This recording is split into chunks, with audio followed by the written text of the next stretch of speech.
ନା ଦେଖନ୍ତୁ ବିଧାନସଭା ଡିସେମ୍ବର 31 ପର୍ଯ୍ୟନ୍ତ ଚାଲିବାର ଥିଲା। ଅନେକ ବିଷୟ ଆଲୋଚନା ହେବାକୁ ବି ଥିଲା।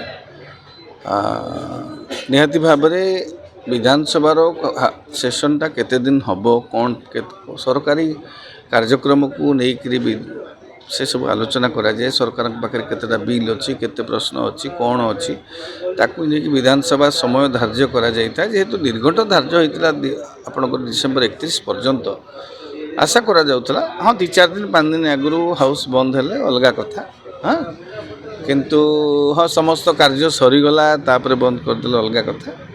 କିନ୍ତୁ ଆପଣ ଦେଖିବେ ଶିକ୍ଷା ବିଲ୍ ଏ ଯେଉଁ ବିଶ୍ୱବିଦ୍ୟାଳୟ ସଂଶୋଧନ ବିଧେୟକ ଆଗତ କରିଥିଲେ ତା ବିଷୟରେ ଆଲୋଚନା ହେଇନି।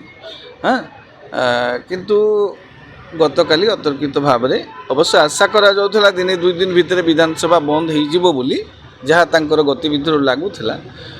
ହଠାତ୍ ଗତକାଲି ସେମାନେ ବନ୍ଦ କରିଛନ୍ତି। ବିରୋଧୀ ଦଳ ଯେ ଶାସକ ଦଳର ଯିଏ ମୁଖ୍ୟ ସଚେତକ ସରୋଜ ପ୍ରଧାନ ସିଏ ଗୋଟେ ପ୍ରସ୍ତାବ ଆଣିକରି ରାଜ୍ୟ ସରକାର ମାନେ ବିଧାନସଭାକୁ ବିଧାୟକମାନେ ନିଜ ନିଜ ଅଞ୍ଚଳକୁ ଯିବାର ଆବଶ୍ୟକତା ଅଛି, ନିଜ ନିଜ ଅଞ୍ଚଳ ବୁଲିବାର ଆବଶ୍ୟକତା ଅଛି ବୋଲି କହିକରି ଗୋଟେ ପ୍ରସ୍ତାବ, ତେଣୁ ଗୃହ ମୁଲତବୀ କରାଯାଉ ବୋଲିକିରି ସେ ଗୋଟେ ପ୍ରସ୍ତାବ ଆଣିଲେ। ତାକୁ ବିଧାୟକମାନେ ଅନ୍ୟ କିଛି ବିଧାୟକ ଶାସକ ଦଳର ସମର୍ଥନ କଲେ।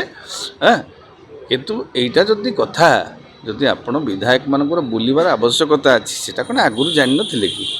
ହାଉସ୍ ଗୋଟେ ବର୍ଷକୁ ଏତିକି ଦିନ ଚାଲିବ, ଧାର୍ଯ୍ୟ ସମୟ ତା'ର ଅଛି। ଠିକ୍ ଅଛି, ଆପଣ ସଂଶୋଧନ କରିକି ଗୃହର କାର୍ଯ୍ୟ ଦିବସକୁ କମେଇ ଦେଇପାରିବେ, ସେଇଟା ଅଲଗା କଥା। କିନ୍ତୁ ବିଧାନସଭା କାହିଁକି ହୁଏ? ଲୋକଙ୍କ ସମସ୍ୟା ଆଲୋଚନା କରିବା ପାଇଁ, ବିଭିନ୍ନ ପ୍ରସଙ୍ଗ ବିଷୟରେ ଆଲୋଚନା କରିବା ପାଇଁ, ବିଭିନ୍ନ ବିଧେୟକ ଗୃହୀତ କରିବା ପାଇଁ। ହେଲେ ଯଦି କାମ ନଥିଲା, ଏଥର ପାଇଁ ଯଦି ଏତେ କାମ ନଥିଲା, ତାହେଲେ 31 ତାରିଖ ପର୍ଯ୍ୟନ୍ତ ଲମ୍ବା ଯାଇଥିଲା କାହିଁକି କାର୍ଯ୍ୟ ଦିବସକୁ? ତ ସେସବୁ ଜିନିଷ ଗୋଟେ ଗୃହ ଚଲେଇବା ପାଇଁ ସେସନ୍ ଆରମ୍ଭ କରିବା ପୂର୍ବରୁ ନିହାତି ଭାବରେ କେତେ ଦିନ କାର୍ଯ୍ୟ ଦିବସ ରହିବ ସେଇଟା ନିଶ୍ଚିତ ଭାବରେ ଧାର୍ଯ୍ୟ କରିକିରି କରନ୍ତୁ। ଏମିତି କରିବା ଦ୍ୱାରା ଲୋକଙ୍କ ଭିତରୁ ଗୋଟେ ଭିନ୍ନ ବାର୍ତ୍ତା ଯାଉଛି। ଆପଣ ଦେଖିବେ 1790 ପାଖାପାଖି ତାରକା ପ୍ରଶ୍ନ ଥିଲା, ମାତ୍ର 23 ଥାନା 24ଟି ପ୍ରଶ୍ନର ଚର୍ଚ୍ଚା। ଏତେ ଦିନ ଭିତରେ 24ଟି ତାରକା ପ୍ରଶ୍ନର ଆଲୋଚନା ହେଇଛି। ପାଖାପାଖି ନିଆଯାଇଥିଲା 1790 ପାଖାପାଖି ତାରକା ପ୍ରଶ୍ନ। ଗୃହରେ ବିତର୍କ ହୋଇପାରୁନି, ସେଇଟା ହେଉଛି କଥା। ଆପଣ ଦେଖିବେ 2 ଦିନ ରହିଗଲା ଡିଜି ସମ୍ମିଳନୀ ପାଇଁ ମୁଲତବୀ ରହିଲା, ଗୋଟେ ଦିନ ନାଭି ଦିବସ ପାଇଁ ହାଫ୍ ଡେ ବନ୍ଦ ରହିଲା। ଲାଷ୍ଟ 3 ଦିନ ଦେଖିବେ ଯେଉଁ କାର୍ଯ୍ୟକ୍ରମ ଥିଲା, ଶେଷ 3 ଦିନର କାର୍ଯ୍ୟକ୍ରମ ବିନା ପ୍ରସଙ୍ଗରେ ବିନା କାର୍ଯ୍ୟ ନିର୍ଘଣ୍ଟରେ କାର୍ଯ୍ୟସୂଚୀରେ ଚାଲିଲା। ତା ଭିତରେ ମଧ୍ୟ ଆପଣ ବିନା ପ୍ରସଙ୍ଗରେ କାମ ଚାଲୁଛି। ଶିକ୍ଷା ବିଶ୍ୱବିଦ୍ୟାଳୟ ବିଧେୟକଟାକୁ ଆପଣ ସଂଶୋଧନ ବିଧେୟକ ଆଗତ କରିଛନ୍ତି, ତା ଉପରେ ଟିକେ ଆଲୋଚନା କରିଦେବା କଥା।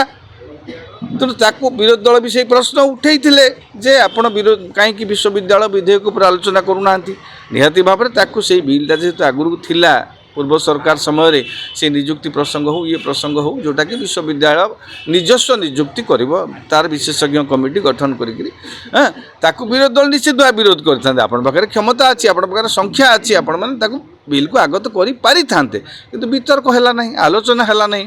ବୋଧହୁଏ ସରକାର ବିଶ୍ୱବିଦ୍ୟାଳୟ ସଂଶୋଧନ ବିଲ୍କୁ ଅର୍ଡ଼ିନାନ୍ସରେ ବୋଧେ ଯିବେ, ଅଧ୍ୟାଦେଶ ଜାରି କରିକିରି ବୋଧେ ତାକୁ ଲାଗୁ କରିପାରନ୍ତି। କିନ୍ତୁ ଏଇ ଯେଉଁ ଗୃହଟା ବନ୍ଦ ହୋଇଗଲା ଏତିକି ଦିନ, ତାକୁ ନିହାତି ଭାବରେ 16 ଦିନ ଆହୁରି କାର୍ଯ୍ୟ ଦିବସ ଥିଲା, ବନ୍ଦ କରାଗଲା ପରେ ଲୋକଙ୍କ ଭିତରେ ଆପଣ କେମିତି କହୁଛନ୍ତି? ଆପଣ କ'ଣ ବିଧାୟକମାନେ ବିଧାନସଭା ଆରମ୍ଭ ହେବା ପୂର୍ବରୁ ଜାଣିନଥିଲେ ତାଙ୍କ ନିଜ ନିର୍ବାଚନ ମଣ୍ଡଳୀକୁ ଯାଇକିରି ଲୋକଙ୍କୁ ଭେଟିବାର ତାଙ୍କ ଦାୟିତ୍ୱ ବୋଲିକିରି? ହେଲେ ସେମାନେ ଏତିକି ବି ଜାଣିଥିବା ଦରକାର ଯେ ବିଧାନସଭା ଯେତିକି ଦିନ ଚାଲିବ ସେତିକି ଦିନ ସେମାନେ ଭୁବନେଶ୍ୱରରେ ବିଧାନସଭାରେ ରହିବେ। ସେମିତି କିଛି ତିରୋଟ ସମୟ ସୃଷ୍ଟି ହେଇନି, ଯେ ଆପାତ ପରିସ୍ଥିତି ସୃଷ୍ଟି ହେଇନି ଯେ ନାଇଁ ବିଧାୟକମାନେ ଯାଇକି ନିଜ ନିର୍ବାଚନ ମଣ୍ଡଳୀରେ ରହିବା ଦରକାର। ସେମିତି କିଛି ହେଇନି ପରିସ୍ଥିତି, ଭଗବାନଙ୍କ ଦୟାରୁ ସେମିତି କିଛି ପରିସ୍ଥିତି ସୃଷ୍ଟି ହେଇନାହିଁ। ତେଣୁ ଏଇ ଯେଉଁ ବନ୍ଦ ହେଇଯାଇଛି ତାକୁ ନେଇକରି ବିରୋଧୀ ସମାଲୋଚନା କରିବା ସ୍ୱାଭାବିକ। ସେମାନେ ତାଙ୍କର ଯୁକ୍ତି ରଖିବେ, ଲୋକଙ୍କ ପାଖକୁ ଯିବାର ଆବଶ୍ୟକତା ଅଛି, ଇଏ ତାକୁ କହିବେ, ପଛଘୁଞ୍ଚା ଦେଲେ। ନିହାତି ଭାବରେ ଦେଖିବେ ଯେଉଁ ବିଧାନସଭାରେ ବିରୋଧୀ ଦଳର ବିରୋଧ, ଆପଣଙ୍କ ଯେଉଁ ଧାରଣା, ଯେଉଁ କର୍ମୀମାନେ ବିଭିନ୍ନ ଆନ୍ଦୋଳନ, ଏ ଯେଉଁ ମିଶନ ଶକ୍ତିର ସେ ସମସ୍ତ ଦିଗକୁ ଦେଖିକରି ସରକାର ଯେହେତୁ ନୂଆ ପ୍ରଥମ ଥର ପାଇଁ ଏତେ ବଡ଼ ବିରୋଧକୁ ସାମ୍ନା ବି କରୁଛନ୍ତି, ତ ନିହାତି ଭାବରେ ଗୃହକୁ ସେମାନେ ବନ୍ଦ କରିଦେବା ଉଚିତ ମନେ କଲେ, ଯେଉଁଟାକି କୁହାଗଲା ଯେ ବିଧାୟକମାନେ ନିଜ ନିଜ ଅଞ୍ଚଳକୁ ଯିବାର ଆବଶ୍ୟକତା ଅଛି।